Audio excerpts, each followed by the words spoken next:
આજનું મારું વ્યક્તિત્વ સ્વામી વિવેકાનંદ 12 જાન્યુઆરી એટલે કે ભારતીય સંસ્કૃતિના એવા મહાનાયક સ્વામી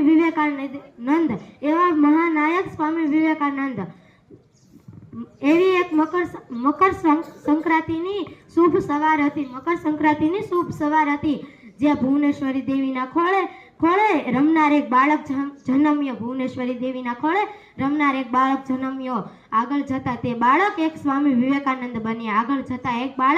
સ્વામી વિવેકાનંદનો નંદની ઓળખ ગોળ ભરાવદાર ચહેરો, મોટી મોટી આંખો, તેજસ્વી આંખો હતી અને તંદુરસ્ત શરીર હતું. આજ તેમની ઓળખ.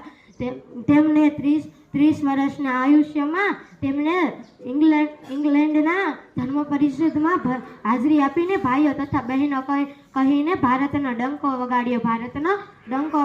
સ્વામી વિવેકાનંદ કહેતા કે મારે ઈશ્વરને જોવા છે, પણ તેઓ ઘણા યુવાનોને મળ્યા પણ તેમને સંતુષ્ટ ન થઈ.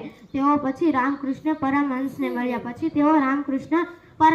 મળ્યા. તેમનામાં તેમને સાચા ઈશ્વરના દર્શન થયા અને તેઓ સંન્યાસી બની ગયા. અને પછી તેમને યુવાનોને એક સૂત્ર આપ્યું, ઉઠો જાગો અને ધ્યેય પ્રાપ્તિ સુધી મંડ્યા રહો. આ સૂત્રોનો અર્થ થાય